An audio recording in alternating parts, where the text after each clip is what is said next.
And we are live. All right. What's up, everyone? Welcome to another episode of the BBL Show. I'm your host, Tony Camper, and today, well, let me backtrack real quick. Let me introduce my co-host, Larry Carter. What's up, brother? Hey, everybody. So we had some technical difficulties this morning, so we don't got the cool little intro and outro and all that good stuff. Won't be able to pull up some of the pictures we had in mind, but no worries. We'll still put off a great show. We got a great guest today. Let me go ahead and introduce this man. Where do I start? Chris Albert. You may know him from his days training with CT Fletcher, Mike Rashid. You may know him from his new brand, Warrior Soul. He's doing a lot of things. You may know him from gettingtooshredded.com. He's got a ton of videos out there, ebooks, you name it. This guy's doing everything, articles. He's all over the place. So without further ado, let me go ahead and introduce Mr. Chris Albert. What's up, brother? Thank you so much. How you guys doing today? Doing good, doing good. Nice and early over here. What, it's 6 a.m., right? Yes, sir. Yeah, this is a special Friday morning edition of the BBL show, and it's also 4th of July weekend edition. And the reason we're doing that, we have Chris on the show particularly, is because Chris is a veteran. He's former United States Marine Corps. Chris, you want to go ahead and tell him a little bit about your military background? Yeah, man. I was just a plain old Marine, man. I enlisted in 1999, served from 1999 to 2005, and basically went infantry. Didn't see much in my deployments. I went over to a short deployment to Iraq in 2003. But the thing was, with everything, you know, after the deployment, coming home, the transition was still a bit hard as far as trying to find a place in the civilian world where you can be comfortable and fit in. So I did a lot of, I guess you could say, soul searching in the bottom of a whiskey bottle, soul searching in form of smoking a lot of cigarettes, and heading out to the bars every night for a while, and really found myself lost for a bit and kept kind of searching for things. I hid out in school for a while. I went and got my degrees. I got a bachelor's degree, master's degree from the University of Connecticut. And then one day I was just kind of freezing my butt off in the middle of Connecticut at Yukon Stores, and I looked at a flyer, and it was for this school on the coast of California called University of California, Santa Barbara. And I decided to come out and apply for my Ph.D. I worked on my Ph.D. in international politics and quantitative methodology over there at UCSB. But the whole time I was there, I was still dealing with a bit of alcoholism, a little bit of drug abuse, a lot of depression, and you know, really needed something else to try to make life better, I guess you can say. And that's when I decided. Actually, I was after a really bad hangover. I looked in the mirror one day, and I was only 27 years old, 28 years old. And I looked old. I looked really old. And really wasn't happy with myself, and decided that I was going to make a change. So I stopped drinking, and I started training and started lifting weights and started getting into things. I had been, as a teenager, I had been a power lifter in high school. And I won a few powerlifting championships in Connecticut, but I lost it. You know, when you're in the Marine Corps, you can't really go out and lift weights all the time. When you're infantry, you can't you know, mostly focused on being able to move. But I wanted to do some of it. I wanted to kind of transition over into my old dream of becoming a better powerlifter, becoming a bodybuilder. So I decided to train for a show. I'd never done a show before in my life. Put together my own nutrition. I put together my own training program, and then I did a Muscle Mania show, a local one, and I won it. And then after that, I just kind of got bit by the bug. I went and got my personal training certification and became a trainer. And so I was training people on the side while I was at UCSB. And that's kind of how everything started. So you're originally an East Coast guy. You made the switch to the West, huh? Yeah, I made the whole quest out to the West Coast. And it's funny because you grow up thinking that the West Coast is all like beaches and bikinis and things like that, but it's not. It's not. You know, unless you're like super privileged and you've got, you know, or you have a lot of money and things like that, the life really isn't like that out here. There's a lot of really hard-working people, a lot of really awesome blue-collar working people here out Southern California. It's not all liberals, hippies, and bikini models. Mm-hmm. Okay, so you talked about going to doing the first show and all that, and you said you basically trained yourself, right? Yes. Now, this is going to kind of set up to some of the things we talk about a little later, but tell me, you know, what kind of approach did you use as far as your training protocol for that show, as far as like dieting and things like that? Well, it was kind of like hit and miss. So I was experimenting with everything, and you have to remember it's a different mindset when you're trained as in the scientific method. Everybody thinks that science is like, all right, we're going to search for the truth. We're going to come up with one single truth to you know, better mankind. And the reality is that science is about anything but the truth. Science is about the search for the truth. And so what I did was I started by eliminating all the bad things that I had in my life. I eliminated alcohol. I eliminated the lack of sleep, where I was staying up till like 4 or 5 in the morning, you know, just doing writing and doing the schoolwork that I had to do for the Ph.D. program. And then I started drinking more water because I knew that water was an essential thing that people had to have in order to be biologically efficient. And then I started experimenting with food. And when I experimented with food, I found that, you know, the whole kind of 6-meal-a-day program really wasn't working for me at the time. So I had to kind of experiment around and try and figure out ways of doing it that were going to allow me to be able to do this hobby while being able to still work on my PhD and still complete graduate school. So I started, the first thing I did was I went to Costco, like a lot of people do, and I bought a few pounds of chicken, and I decided to bulk cook that. And then I bought a bunch of vegetables and of course, you know, white rice, and started putting the classic bodybuilding meal together. Thing was, the chicken was having a really bad effect on my stomach, and I didn't know what I had at the time. But I was, you know, I was in severe discomfort most of the time. And so I transitioned from chicken over to beef, and the beef seemed to handle a little bit better than the chicken. You know, I still carried through, but I remember the day of the show, I was having some severe gastric issues, and again, I didn't really understand what was going on at the time.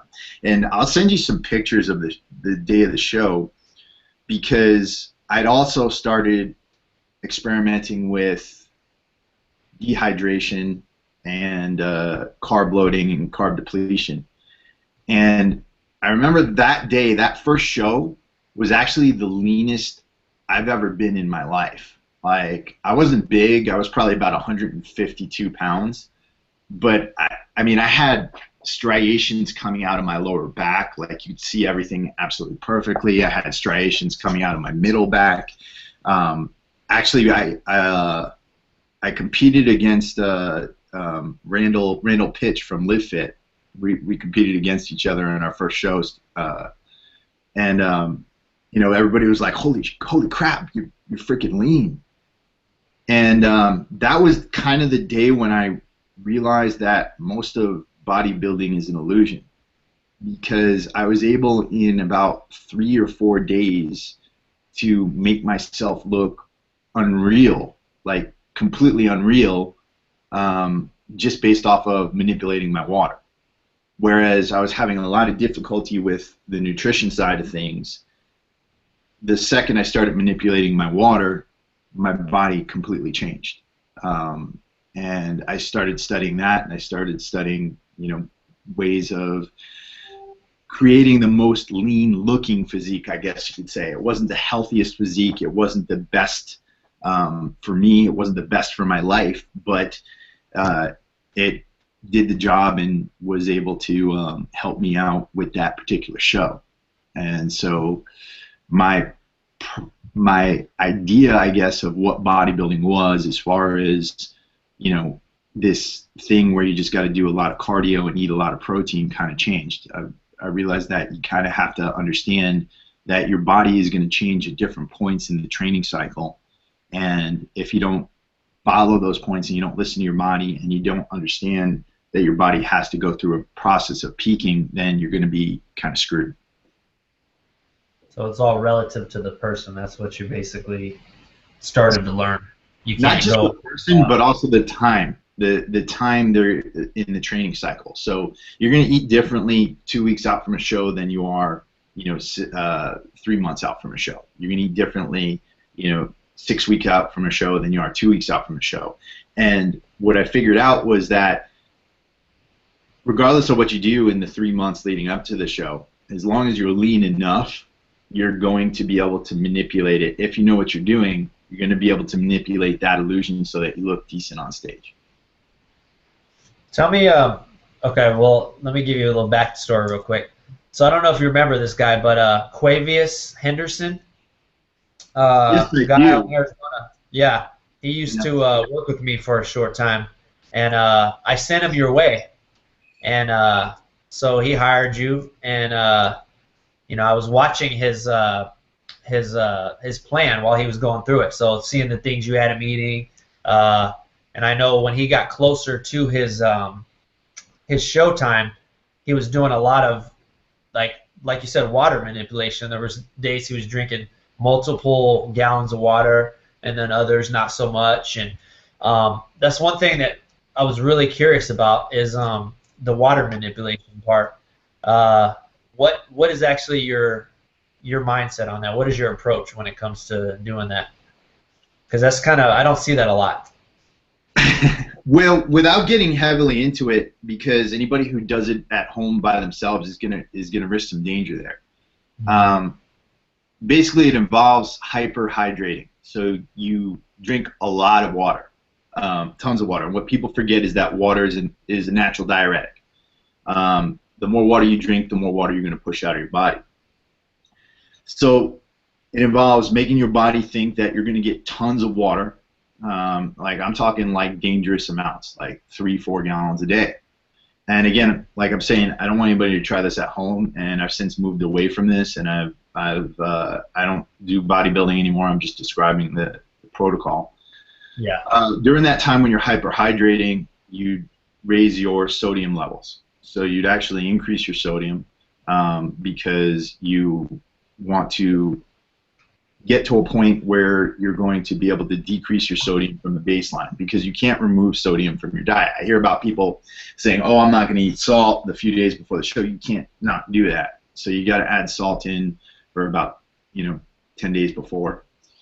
And then coming up on the week of the show, you start to decrease the water gradually.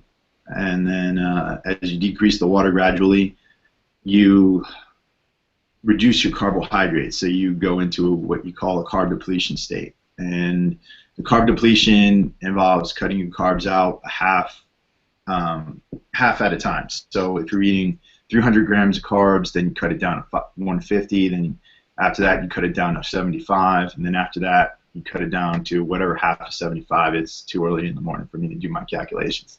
And then after that, you would, during that process, you'd hit the gym. You do a lot of really high rep sets to kind of deplete the glycogen.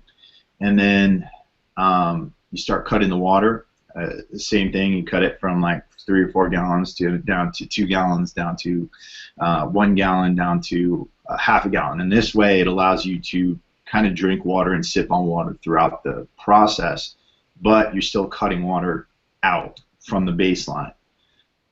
And then about the day to 2 days before the show, depending on what you look like, that's when you start carbing up. And that's when you start taking in easily digestible carbs. And what that does is it takes water from underneath the skin, and it starts putting water into the muscle cells, which are now craving water, right? Because they need something to activate the carbohydrates when you put into them. So by eating the carbohydrates, you're actually sucking water from underneath the skin, and that creates kind of that vacuum look. Now, I want to caution everybody at home, this is not I didn't give the exact protocol, 1, and 2, it's not a safe protocol for you to do if you don't know what you're doing. It's dehydrating yourself, and anytime you're dehydrating yourself, that is more dangerous than anything else you can do in this sport. And we've seen a lot of deaths, I think, that have been blamed on anabolics, blamed on drugs, that are actually more related to this type of dehydration protocol that I'm talking about. So if you do this at your own risk. There are places where you can find it on the internet, there are places where you can learn how to do it via different methods, but I honestly, at this point in my life, I look back on some of the stuff I've done in order to train for shows, in order to prepare for shows, and I'm like, really? I did that for a trophy? I did that for a $5 trophy that's going to sit behind me over here on my shelf and gather dust? And that's pretty much my feeling on a lot of stuff related to bodybuilding right now. I don't think a lot of the lifestyle is very healthy. I don't think a lot of the lifestyle is very good for people.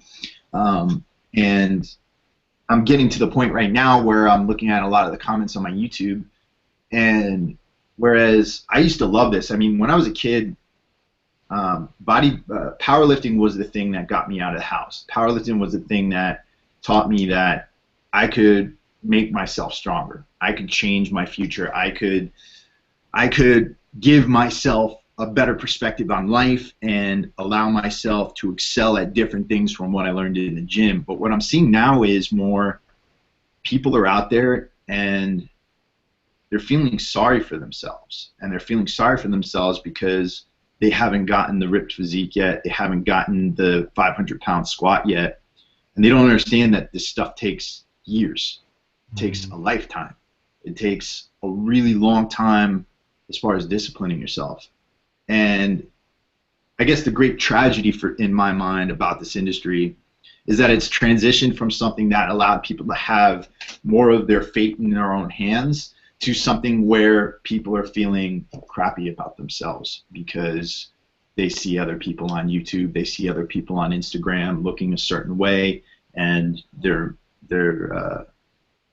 just hating on themselves, and that's been bugging me out. Yeah, I get what you're saying, and there's definitely a lot of trying to think of the way to word this. People just it's almost like you see people looking up to celebrities and models and stuff like that, and the way the media portrays people, everyone's beautiful, everyone's pretty, everyone has a perfect ass, nice tits, you know, size 10 or whatever, just skinny chicks. And these young kids coming up, even adults, they see this and they think, oh, something's wrong with me because I don't look like that. And it's the same thing in the gym, you know. These guys are following people on Instagram who are photoshopping and all this stuff, or you know, they're basing their physique off of, you know, pro competitors who are on stage, you know, sitting at 5% body fat, and it's like you said, these things take time. You don't just get there.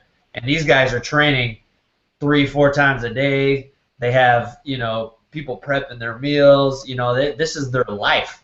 They're not working regular jobs and doing other things, and people don't think about that. Right. And even in our society, you know, people want a quick fix. They want everything quick. TV dinners, you know, 10-minute abs, things like that. So they think, I'm going to work out, and right off the bat, I'm going to get a six-pack, and I'm going to get shredded, and I'm going to get jacked, and like you said, 500-pound squat. And they're not appreciating the process, and they don't realize it. That's what it is a process. It takes time. Like, you have to put in the work. And a lot of people quit because they don't see those results quickly, and it's a shame.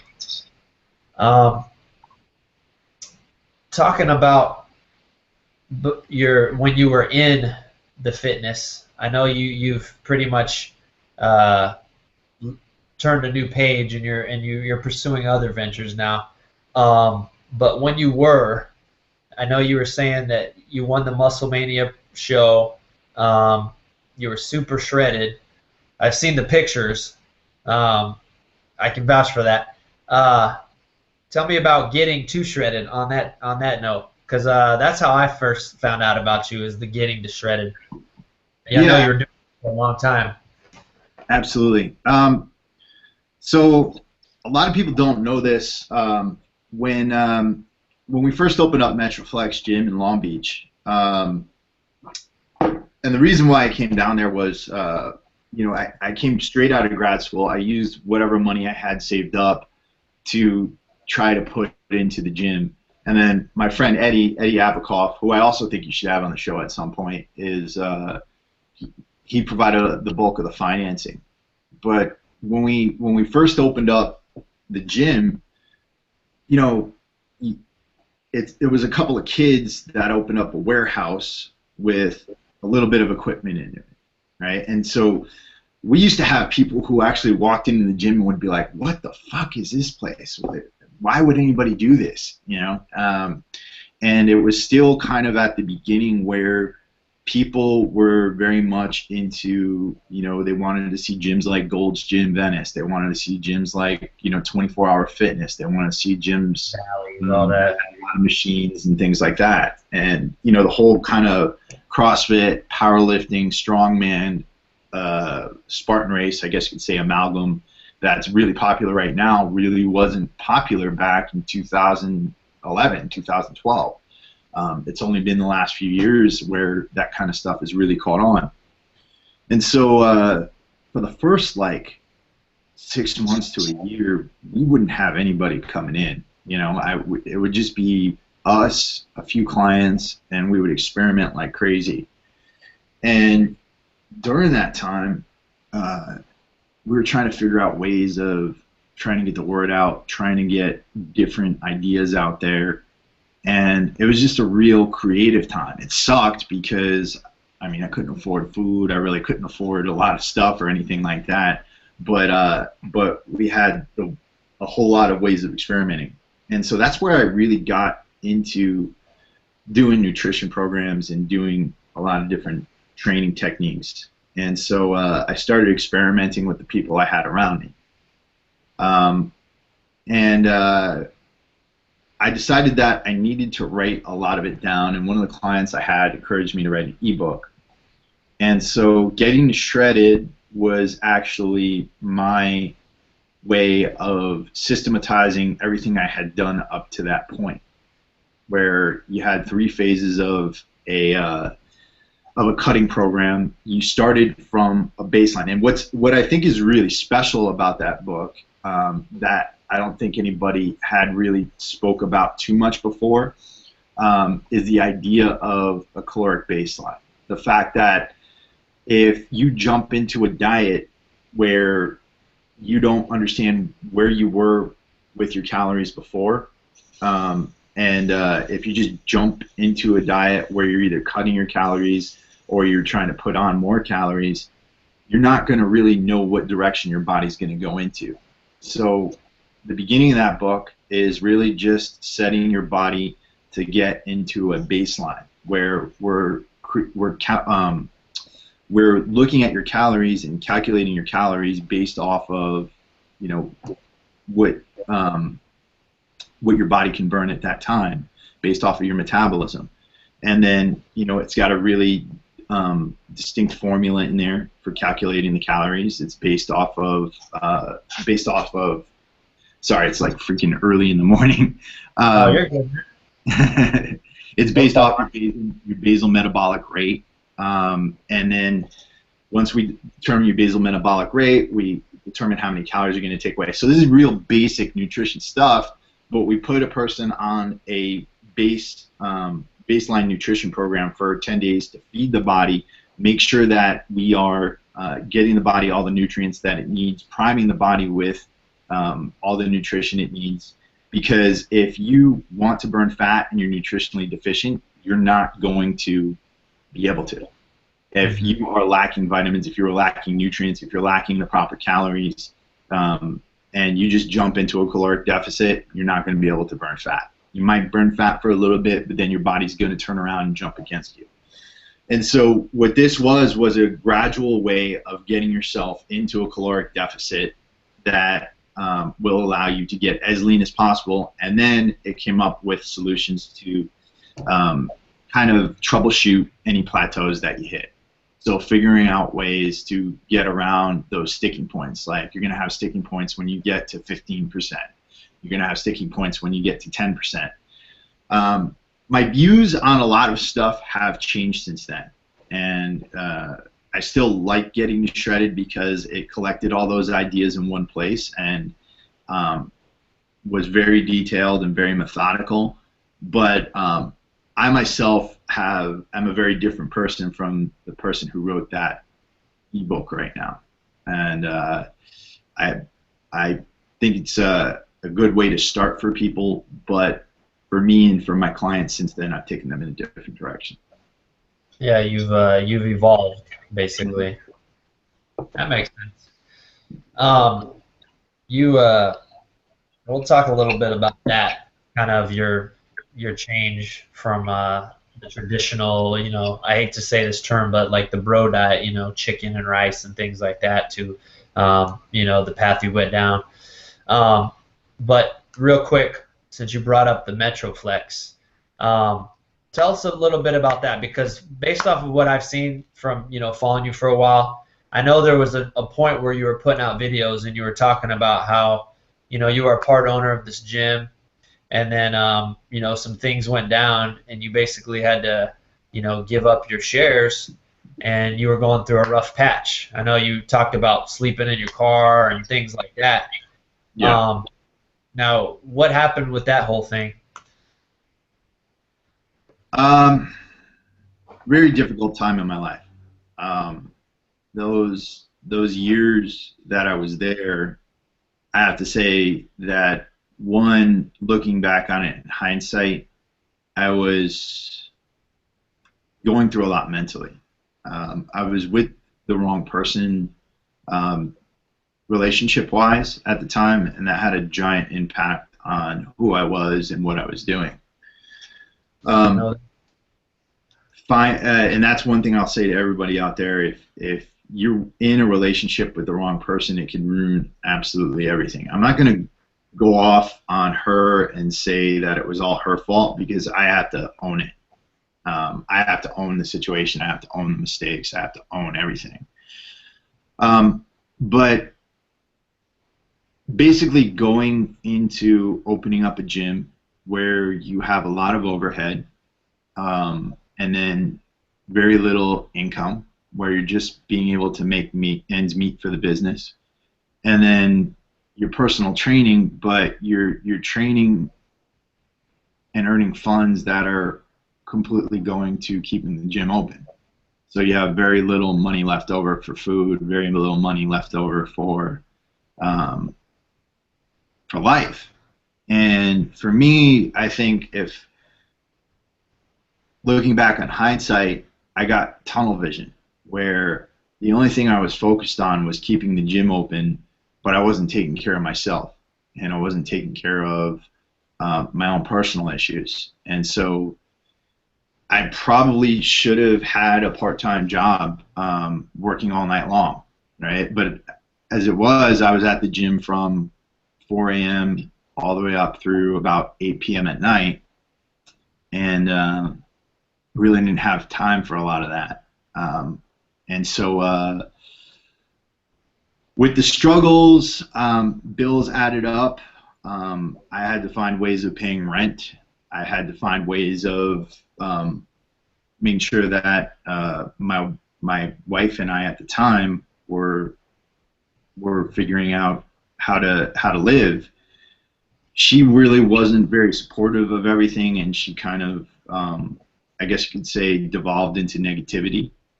And I became a depressed and bitter person. You know, there were certain people in the gym, when they walked in the door, I would look at them and I would just start screaming at them. I would just be like, where the fuck is my rent for the month? Like, can I curse on this? Yeah, of course, you're good. I'd be like, where the fuck is my rent for the month? What the fuck are you doing over here? I'd just start randomly walking up to people in the gym, yelling at them. And, you know, part of that I think was because I hadn't fully dealt with that depression I was dealing with years before. Part of it was, I think, the immense amount of stress I was going through. But it got to a point where I really couldn't survive anymore, and so I decided that I had to leave the gym. And that's when I started to take on clients on my own. Eddie was really cool and let me train out of the gym still. You know, it's hard. It's a little bit hard to talk about this, but after that, things got better and then they got worse. So things got better for me in that I started to take more charge over my financial life. But I still had this thing hanging over my head as far as the relationship went. And I had to make the decision that I was going to end the marriage. And I had to, one day I walked into my house and I said to her, because and again, this is not, I can't hate her. You can't ever hate somebody who you've been in a relationship with. You can't ever hate somebody who, you know, you can't say it's their fault. But I said to her, you know, I got to end this. I got to end this now. And you haven't really, sorry. No, you're good, man. Take your time. I guess I was basically like, you know, we're just not getting along. You don't seem to like me. When I come home at night, we don't talk. When I come home at night, it's pretty much us avoiding each other, or you scream at me the first thing I walk in. And I said, you know, I got to leave. And she was really mad and ended up one day just grabbing a garbage bag and leaving. And then I ended up living out of my car for a little bit. And good friends of mine, Thad Coleman and Liz Friel, took me in. And I was living out of their place for a while. And then Mike Rashid actually gave me the computer that I started doing online plans on. And so that's when I started my YouTube channel. And I really didn't know I was going to get into online training at the time, but just started the YouTube channel as kind of like a way for therapy, to talk, because up to that point it seemed like nobody was talking to me. Or I didn't have anybody to talk to. I didn't have anybody to kind of express my feelings to. And so if you watch my first YouTube videos from way back when, it's almost like me rambling into the camera, kind of like I am now, where I'm just going over strains of thought, things that you know, were just coming out of my mind at the time. And then as it evolved, I decided I was going to do a show. And so I got really heavily back into training, because the other thing that was going on at the time was I went through a severe ulcerative colitis flare-up where I don't know if you know anything about ulcerative colitis or anybody out there, but and we'll get into it probably later, but my immune system was attacking my intestinal tract, and I ended up having to run to the bathroom like 50 times a day with bloody bowel movements, like literally blood just coming out of me, and had to go in and out of the VA hospital, and it was just a real point in my life where I wasn't in control of anything. I wasn't in control of my body. I wasn't in control of my finances. I wasn't in control of my mind in a lot of ways. And so I kind of had to go through this process of regaining control. And part of me regaining control was, one, expressing myself through YouTube, and two, deciding that I was going to do a show, and deciding that I was going to get back into it and train. And so I got back into it. I trained. I did a show, and I used a lot of that show for my first YouTube videos. And then after that, I just continued on with YouTube and continued on with putting knowledge out there for people. And then soon people started contacting me for online programs. People started contacting me from everywhere. I had people from Australia contacting me. I had people from England contacting me. I had people across Europe, Middle East, everything. And started earning money, and eventually worked enough to get out of my car and get out of my friend's place and into a rented room, and kept working and got myself into an apartment. So the YouTube was almost like I want to say like an outlet. It was like your way of venting and kind of self-therapy in a sense. Yeah, it was my way of self-actualizing, because I'd never really spoken to anybody in the years prior to that. I was an instructor at UCSB when I was there, and I taught political science and international politics and international political theory. But fitness-wise, I had these ideas for a while. I was influencing certain people in the gym. I helped a lot of people out in the gym, but this was the first time I was kind of publicly expressing my fitness ideas. Now, so you started getting back on your feet, things started getting better. It sounds like this was kind of around the same time where Metroflex started getting more of a name, and the popularity started to pick up. CT Fletcher did his video, and Mike Rashid started, becoming a name. Talk about that time period. I'm sure a lot of people were coming into the gym. I know your face was getting out there a lot. I actually saw you. What was the name of that damn gym? It was out in Arizona. It was you, Kim Jones, CT Fletcher, Mike Rashid, Bulo, all from Metroflex. Independence Gym. Independence Gym, yeah. I saw you guys. That was 2014, I want to say. Yeah. So the whole, I guess you want to say, with CT and Mike, that whole thing, and this is what people don't understand about CT and Mike, is that these guys, they didn't just shoot a video and then became famous. They're grinding like you. Right. CT walked into the gym. I gotta say, it was that first summer we were open. He walked into the gym because he was walking on his way to work, because at the time he couldn't afford a car.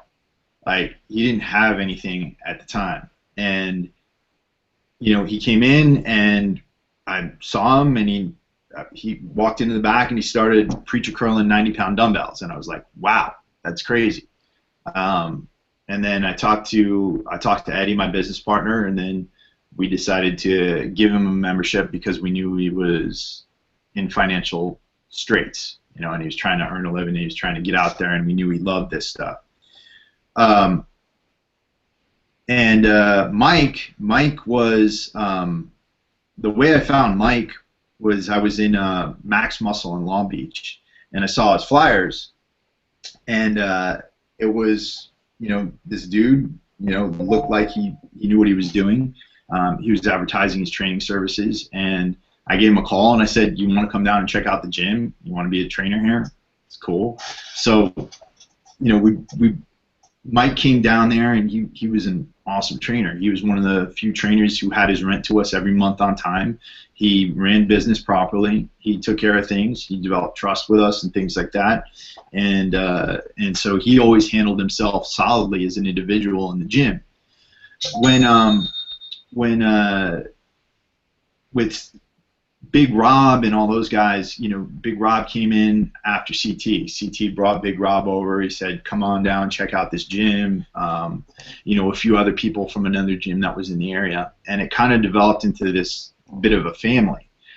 But there was a good like year and a half, 2 years where all of us were just kind of suffering there, and all of us were just trying to make our names and trying to make it, you know, and that's what I don't think people get.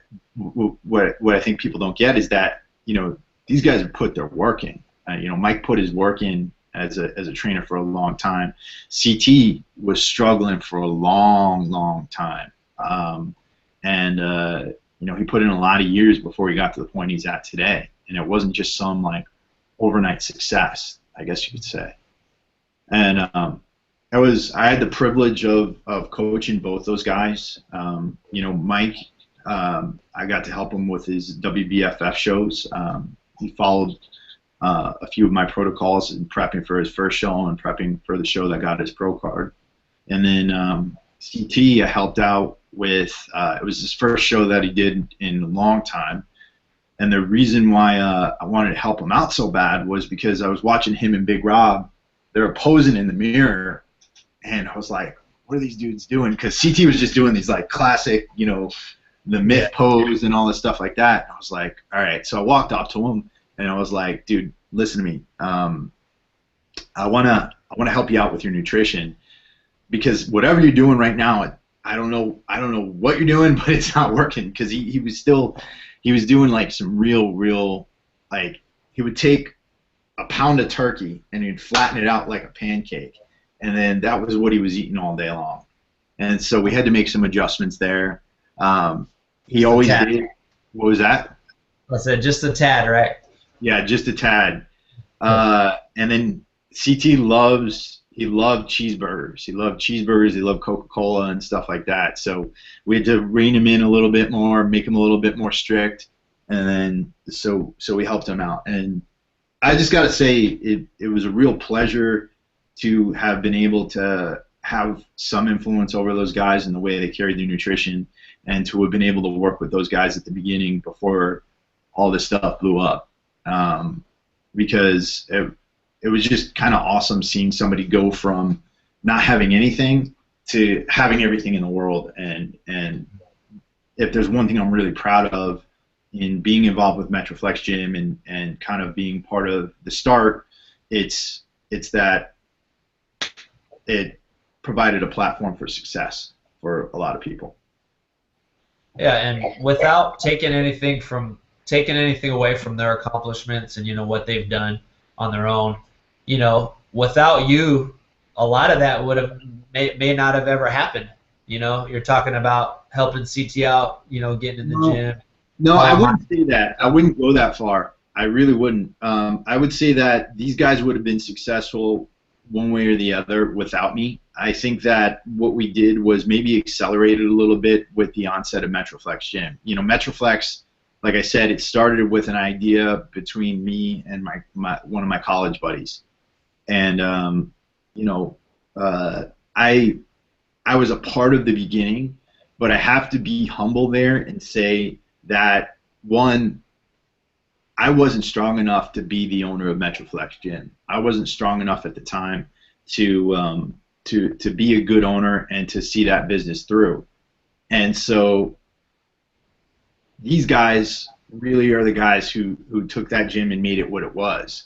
And not just these guys. I think Eddie Avakoff, the current owner, he's got to get a lot of credit because he's the guy who's still running it. He's the guy who's still putting his money into that gym and who's still creating it. I don't think he gets enough credit for that.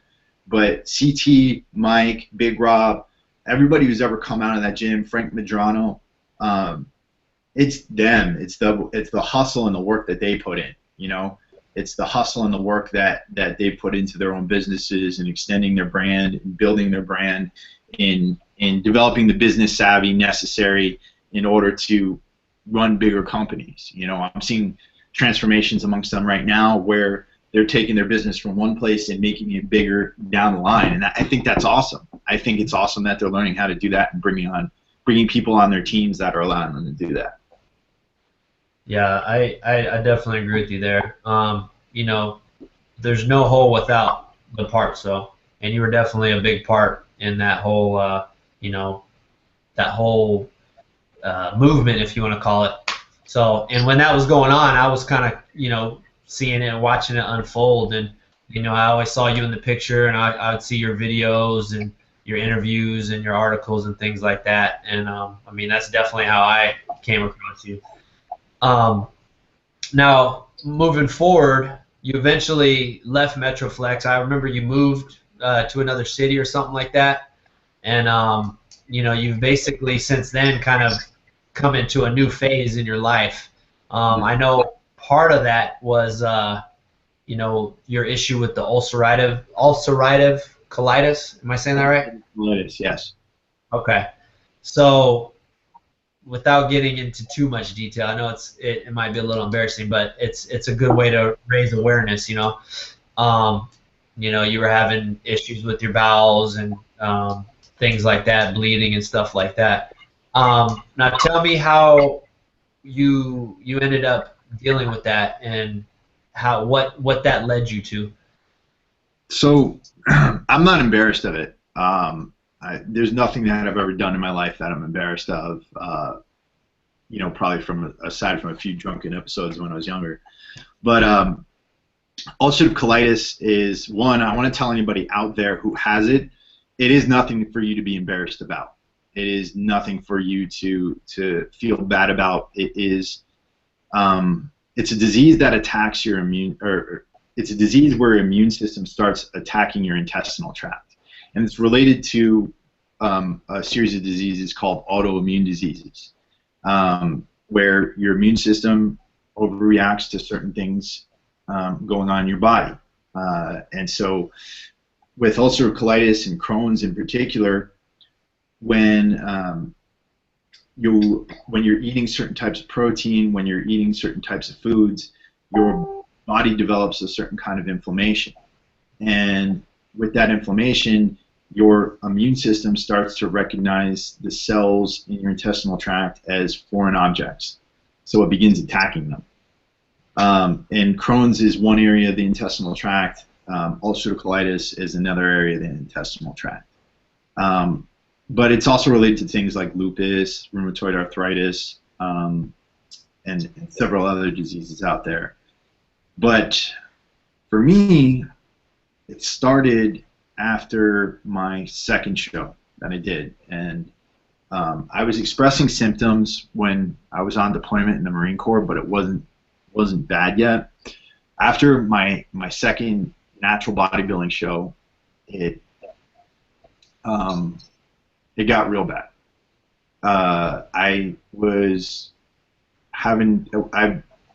First it started with constipation, where I was in severe pain all day long. I was teaching classes at UCSB at the time, and I couldn't get through a class because I would double over in pain. Then I started bleeding, and I would get up from the toilet and there would be blood. Like the whole toilet bowl would be red with blood. And I looked at it and I said to myself, do I have cancer? What's going on? So I went and I got a colonoscopy done, and at first, because I thought I was going to die, I thought I had colon cancer or something like that. They told me I had ulcerative colitis, and I was relieved. I was like, no, it's not cancer. Okay, cool. It's not cancer. Cool. So once we got into, I said, you know, I'm going to go back to training. Awesome. They're going to give me this medication. It's going to be cool. And so I dove headfirst back into bodybuilding. And I said, I'm going to get massive now, right? I know this is not cancer. I'm going to get jacked. I'm going to get everything. And then I started increasing the protein. I started increasing my carbs and started doing a bulking diet, classic bulking diet. And all of a sudden, all hell broke loose. Like, I literally could not hold on to my colon. Running in the bathroom about 30, 40 times a day, every time bleeding out, every time losing a lot of blood. My energy would dip. And I had to go to a little bit more of a severe medication. And then I cut back on the calories, cut back on the eating, and my body seemed to kind of heal itself. So I said, all right, it seems like I'm good enough now where I can go back into training. And that's around the time when we opened up the gym. And during the time we opened up the gym, massive amounts of stress, which also affects ulcerative colitis and every other autoimmune disease. So it hit me again, and it hit me like a ton of bricks. I mean, and if you look at pictures of me from back then, there's times where I look really good, where, you know, I was healthy, and then there's times where I look horrible, where I'm pale, my face is all bony, I look really skinny. And it's because I would get healthy, I would push the limits a little bit more, and then my body would rebel and take me right back down and take me right down to that place. And so you're getting to a point in your life where you have no money, you have a wife who hates you, you have a body that you can't control, you are running to the bathroom about 30, 40, 50 times a day, you're bleeding out of your ass, and then you're like, what's left? What am I going to do? How the hell am I going to take care of this?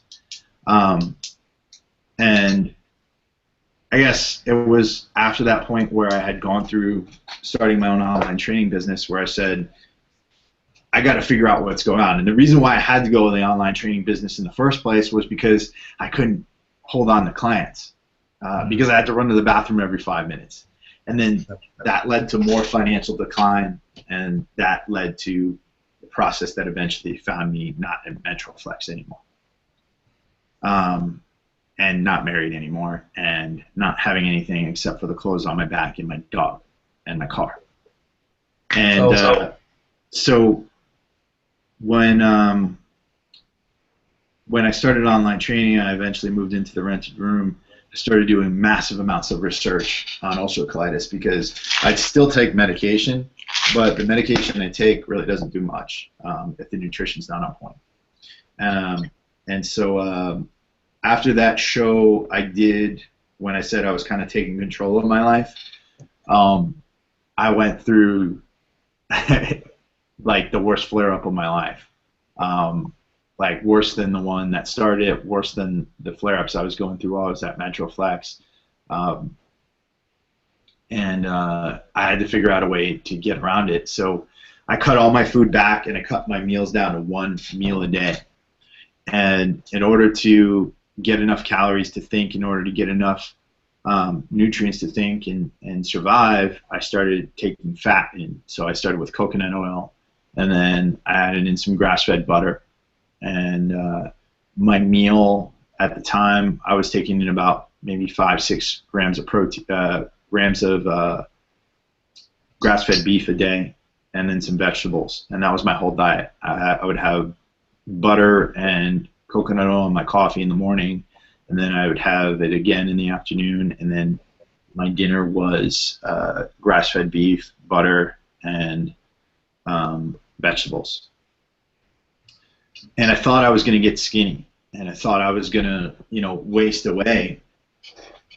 But all of a sudden I started getting stronger, and veins were popping out. I was looking almost better than I did at that show, and I didn't realize it at the time, but I had gone into nutritional ketosis.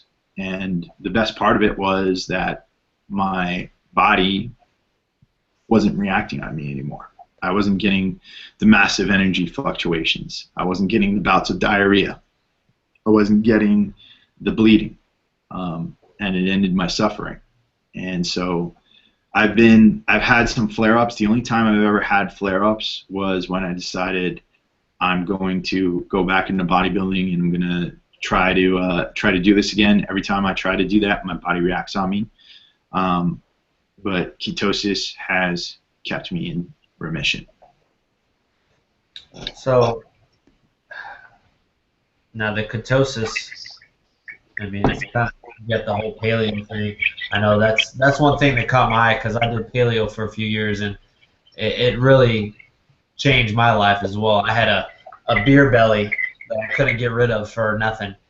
I mean, I would do 1,000 sit-ups. I'm, eating salads and eating all this crap, and no matter what, it wouldn't go away. And I found out about paleo, and it was right before my first tour in Korea. So I told myself, I was like, I'm gonna be in Korea for a year. I'm gonna try this thing. I'm gonna really dedicate myself and do it. And sure enough, during that year, the beer belly just went away naturally. Started seeing abs, but not only that, I started seeing my energy levels go up. My body started looking better, and I rarely got sick. Getting sick was almost like every few months you get sick kind of thing. I just wasn't getting sick anymore, and that's when I started looking into it more. And I mean, ketosis and paleo and all this, the ketogenic diet, like, it's saving people's lives. It's healing people, from the inside out. And that was one thing that when I heard your story, I was like, man, that's awesome, And I'm sure there's a lot of people that don't know about that. So well, the thing is that it's confused in the bodybuilding world. People in the bodybuilding world don't quite understand what ketosis is. They think I'm just going to eat tons of protein. I'm just going to eat tons of protein and fat, and then I'm just going to lower the carbs. And the fact is, the ketogenic diet is not a high-protein diet. If you're loading too much protein in there, then you're never going to go into ketosis. And if you're never going to go into ketosis, you're always going to feel like crap. And so, I get a lot of people who talk about, oh, they're on a low-carb bodybuilding diet, and they hate going low carb because their brain energy is horrible, and it's because your protein's too high. If your protein's too high, then that protein's being converted into sugar. When that protein's being converted into sugar, it's a very inefficient way of fueling your body, because your body's going to opt for the sugar rather than the fat to fuel you. The fat is not going to do anything. But if, on the other hand, you put your grams of fat, your fat intake at 80%, and you drop your protein down to somewhere 20% of your calories, and then 10% of that comes from carbs, then or 70% fat. Sorry, my addition is off. 70% fat, 20% protein, 10% carbs. Then you're going to be able to get into ketosis. But people are so wrapped around that 1 gram of protein per pound of body weight, 2 grams of protein per pound of body weight diet. That it's not only bro science, and this is the thing. I don't mind bro science because a lot of bro science works, and that's the funny part, right? Everybody up on the Olympia stage is practicing bro science. It's got to work, right? And I don't care how many drugs you're on, right? I don't care how many steroids you're on. They know what they're doing. But it's not the only option. What was that? Yeah, it's not the only avenue. Not the only option, yeah. Right, and the thing is, for a lot of us here, we're looking for that panacea, and we think that, okay, so and so is doing this on YouTube, I'm going to do this, and that's the only way I'm going to do it. I see, and I did a video about this the other day. Everybody in If It Fits Your Macros is doing something between 400 to 450 grams of carbs a day, 200 to 250 grams of protein a day, and then 60 grams of fat a day, right? I've seen that macro breakdown from so many people, and I've seen it on YouTube. I've seen it on people who've emailed me about their macros, and I'm thinking to myself, if it's called If It Fits Your Macros, isn't it supposed to be your macros? Isn't it supposed to be the macros that you created for your body, not some calculated thing that comes off of a macro calculator on the internet? Isn't it supposed to be something that comes off of calculating your biometrics, your health, your daily routine, rather than looking at, you know, some YouTube superstar's daily routine? Right? There is no reason why 90% of people should be on that macro breakdown. And it's going to work for about 50% of those people, and then not work for 50% of others. Yeah, it's all subjective. We've had a lot of different people on this show. We've had guys that are paleo, ketogenic. Our last episode was actually a guy who was all about, you know, the flexible dieting approach. You know, we have the traditional, like I said, bro science, for lack of a better term. You know, and the thing that people need to realize is it's all determined on you. You know, everybody's different. Everybody's body reacts different to different things. So if one thing's not working for you, try something different. Try a different, you know, experiment. See what works best for you. And that's what I like to tell a lot of people. Right.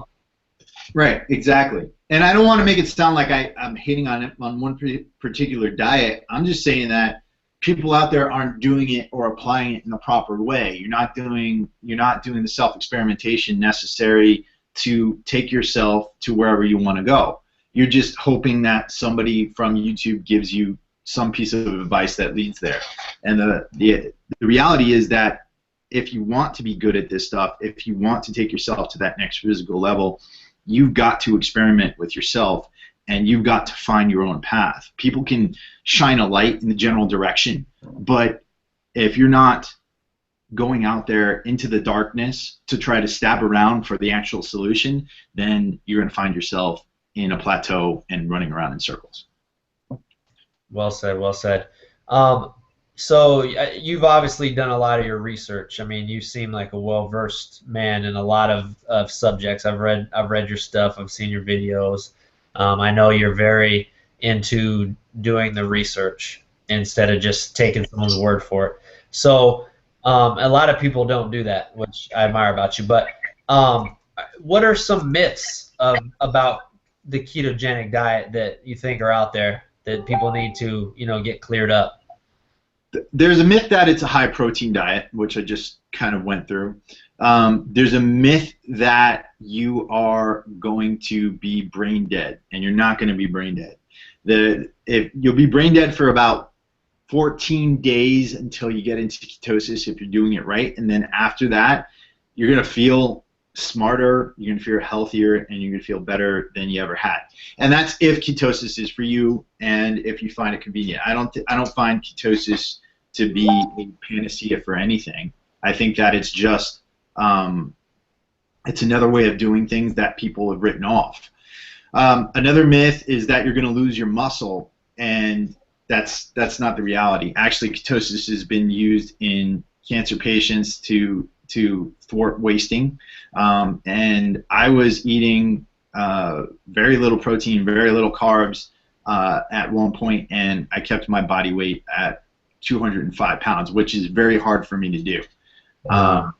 And so I actually, while I was in ketosis, I had my best ever front squat at 385 pounds after not eating for a day and a half, just having a bunch of MCT oil and coconut oil because I was at EDC. So the day after I came back from Electric Daisy Carnival in Las Vegas, after not sleeping for days, being out in the desert, sweating, and surviving just off of coconut oil and water, I did a front squat of 385 pounds, my best front squat ever, and that was ridiculous. And that's where I was like, okay, this is freaking cool.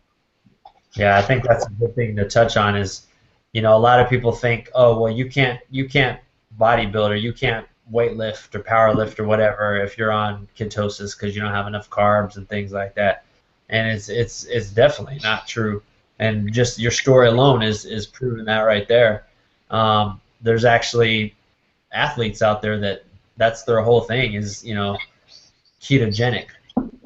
they build muscle and they compete and things like that. So not only build muscle, there are a lot of endurance athletes who have dominated endurance, and if you look at the athletes who are practicing a ketogenic diet versus the athletes who are doing the classic endurance high carbohydrate diet, the high carbohydrate guys look like what you think marathon runners would look like, right? They're kind of flimsy, kind of flabby.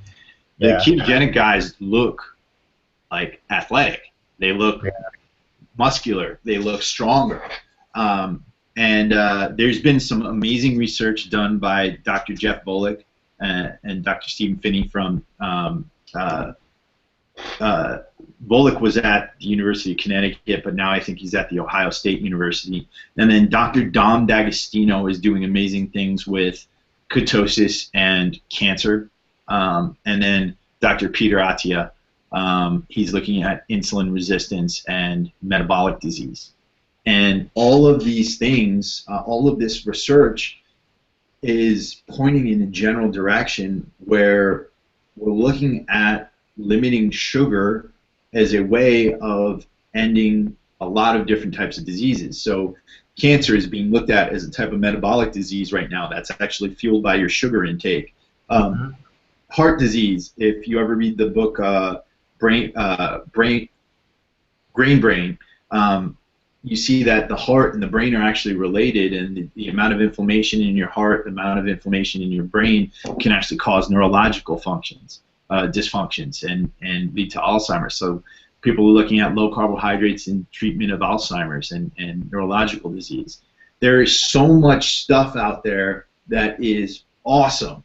And then now what we're seeing is the use of exogenous ketones through several companies out there. And if you've taken these, they have an amazing effect on your ability to work, on your ability to think, and on your ability to just be happy, right? You go through less mood swings because your blood sugar doesn't fluctuate. So really cool stuff going on in that space, and that's what interests me most about fitness these days. That's a good segue, because I know the fitness industry is something that you kind of have you look at it differently than you used to, Right. And that's what's kind of led you into a new path. What is it exactly? What are some of the things that kind of that bother you with the fitness industry today, and like what are some of those things that stick out to you that kind of gave you a bad taste in your mouth? I have to say that I don't hate on anybody for making a living. I think that there's a lot of companies out there who catch a bad rap. I think there's a lot of YouTube personalities out there who catch a bad rap.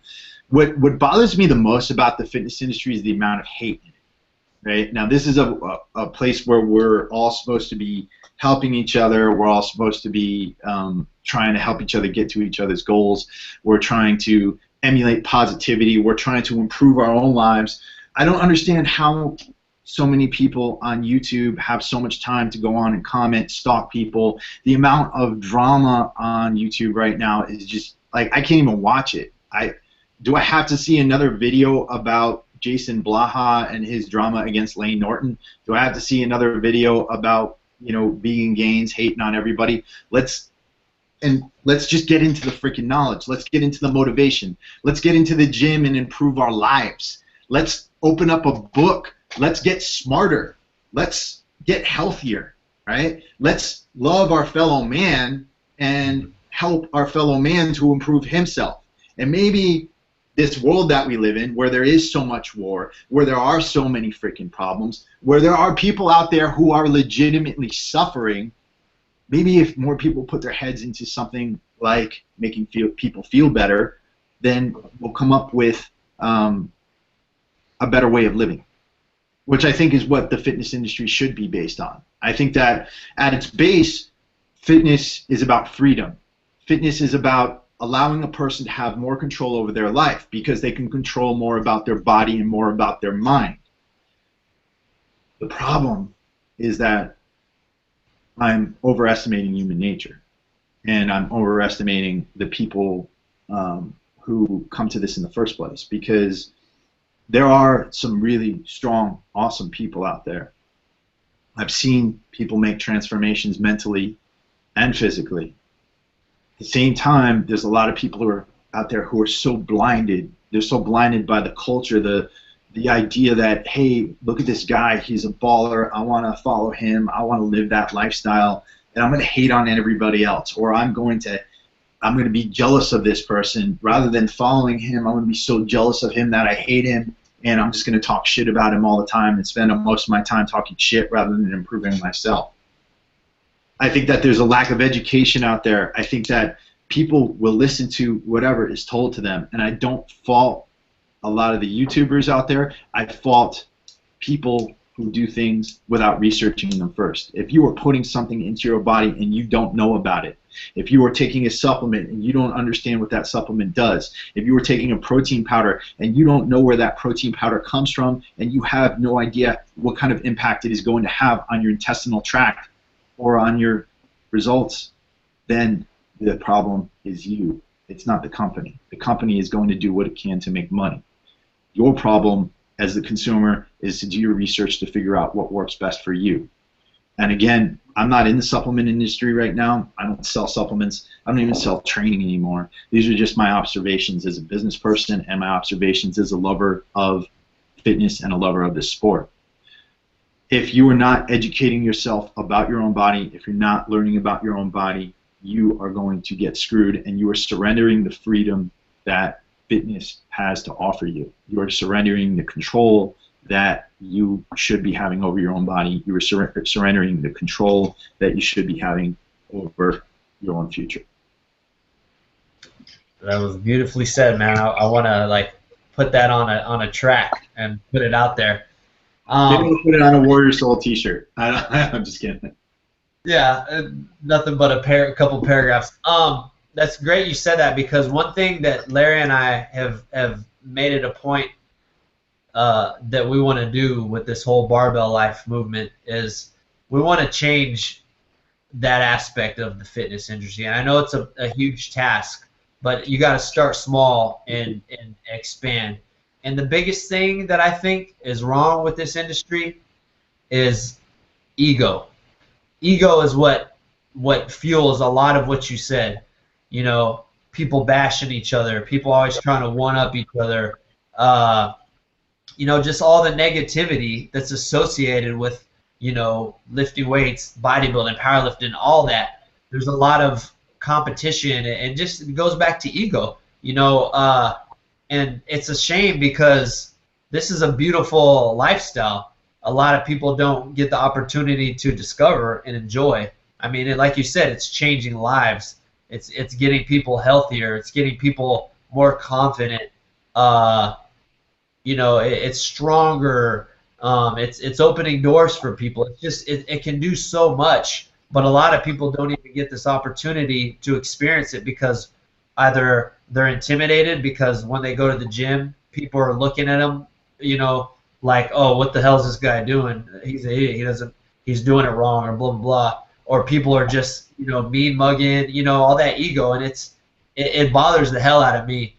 And it's just one of these things that we definitely want to start changing the mindset. You know, if you don't have something good to say about someone, or you can't go out of your way to help them instead of talking down to them and film them in secret and post it online, then, you know, you're the problem. And that's something we need to change. And you saying that is just spot on, man. Yeah, man, and when you say ego, I think there's a underlying factor there, and that's called insecurity. I think that a lot of people out there just don't like themselves a lot. And anytime you see somebody spreading something negative, it's because they themselves don't like themselves a lot. They don't have a really high value for their own self-worth. They don't think that they can create an impact. Or what they're doing is they're blaming the world for their problems. They're saying, okay, look at this guy over here. How did he get there? He's lucky. I should be there. You know, I should be the guy in the video. And I mean, dude, if you want to start a YouTube channel, it's real easy. You just pick up your iPhone, you film yourself like this, and then you post the fucking video to the fucking channel, right? Bam, and then put yourself out there. You know what I mean? Put yourself out there and you know, let's see how you do. But the biggest thing that I think people need, when I say the industry, I'm including the fans. I think the biggest thing that people need in this industry is a lot of self-assessment and self-love, because it takes the ability to love yourself, to truly assess yourself, to say, you know what, I'm an asshole. These are the negative aspects of me. Because if you actually don't like yourself, you're not going to search yourself enough to understand what your weaknesses are. And I'll tell you my weaknesses right now. I mean, I have an ego myself. I have an ego about certain things that drive me. I have an ego that makes me jealous at times. I have an ego that keeps me from understanding all the things in my life right now that I should be grateful for. But what helps me with this is that every day I wake up and I write down, first thing I do, I write down everything I'm grateful for. Everything that I have in my life that I'm grateful for. Everything that I have in my life right now that's helping me to be the person I am. Because if you look at what you have and you start to understand what you have in your life, then you start to understand some of these other problems out here. You know, we live in a world where 75% of the people would consider that rented room that I had to be a palace, right? We live in a world where people can't eat, you know, 150, 200 grams of protein a day. We live in a world where a lot of people don't have the opportunity to go to an air-conditioned gym.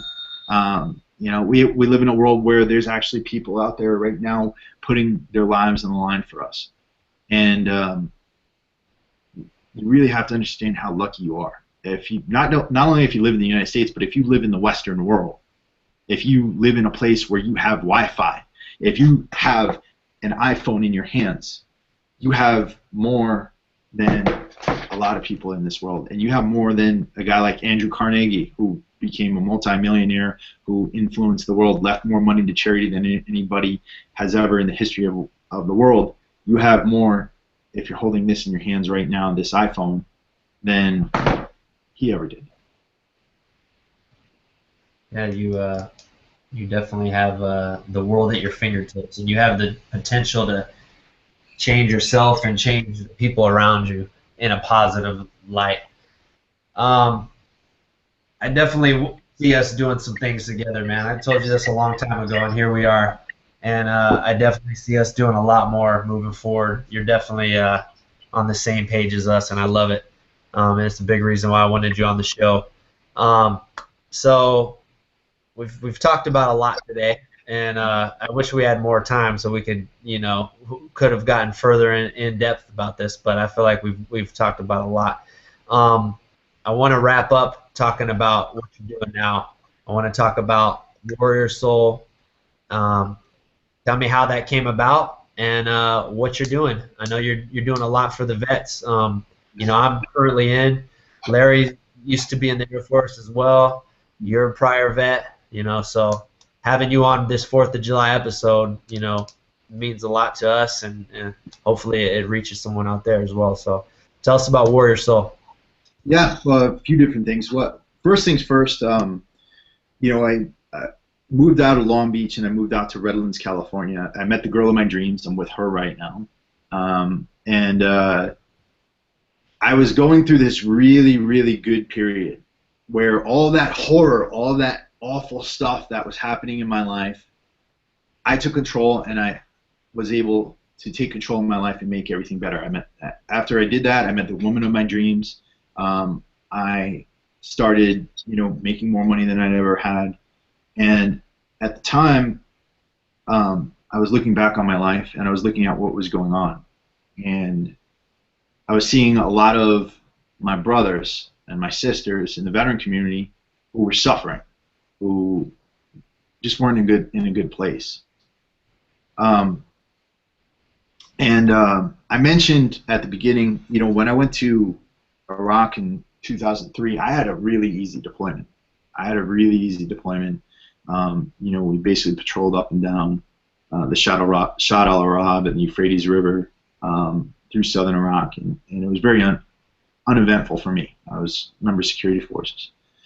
We came back, and I got out because I was on stop loss at the time, but my unit went back in the year after. We lost a couple of guys. We lost Captain Latondra, and we lost Corporal Jordan Pearson. And then one of my other good friends was, after an officer had gotten shot, he ran out to grab the officer, and he got hit in the face, and the round was a .556 round. Went down his throat, bounced around his chest, came out of his shoulder, and then went to visit him over in Bethesda. And one of the things that haunted me, and haunted me throughout that bad time, haunted me throughout everything, was the idea that I wasn't with those guys when they went on that second deployment. And so it was like a real, almost survivor's guilt. And every time I tried to make a move to try to improve my life, I would make this lie up in my head that said, you don't deserve it. You don't deserve any goodness. You don't deserve love. You don't deserve success. You weren't there for those guys, right? What about them? You were off working on your fucking college degree while they were fucking serving, while they were fucking putting their lives on the line. You're a piece of garbage. You're a piece of shit. Fuck you. Don't get up today. Stay there. Feel sorry for yourself. Fucking that woman that you don't get along with, she's a messenger from fucking hell. And she's here to torture you for the rest of your days of your life so that you atone for what you did. And these are the things that I was saying in my own head. These are the things that were going on in me. And I realized in hindsight, after everything improved, after I kind of started taking control of things, that I found something. That I found that, one, I didn't have the right to feel sorry for myself. I didn't have the right to survivor's guilt, because I was still living, and because I was still breathing, and because I had the opportunity to do something else with my life. I had the opportunity to continue. Two, I realized that because I realized this, I had to spread this to other people. And I wanted to do it in a way that was going to resonate with people, and resonate with people in a way. And so I took a lot of what I learned from the fitness industry, a lot of what I learned from watching Mike, watching CT, watching some of the other guys who become successful, and I said, I'm going to do something to help vets out. I don't have the ability right now to start a charity, so I'm going to start a business. And we're going to start by selling t-shirts. And the beauty of t-shirts is this: they're not expensive. You can't make them expensive. If you're trying to run a t-shirt company, we're going to sell a t-shirt for $40 or $50, and you do it successfully, let me know, because that means you have psychic abilities to influence people. Yeah. But I'm going to come up with this very inexpensive product to kind of fuel this other thing. And what's more important about Warrior Soul than the t-shirts, though the t-shirts I think are fucking outstanding, is the message. And the message is that if you're alive, if you're breathing right now, if you can feel, if you can see, if you have the facilities of a normal mind, or not a normal mind, but a mind where you can think, then you're lucky. And because you're lucky to be alive, it's your obligation to live your best life as a veteran. Right? It's not just something you have to do. It's not just something you should do. It's your obligation, because everybody who's put their lives on the line for this country, everybody who has fallen, they don't want you to suffer. And your suffering is just really you saying to the world that saying to the world that you know, your brothers don't matter, their deaths don't matter. And I don't think that our brothers' deaths should be in vain. I think that they died for all of us to enjoy freedom, all of us to enjoy everything that this world has to offer.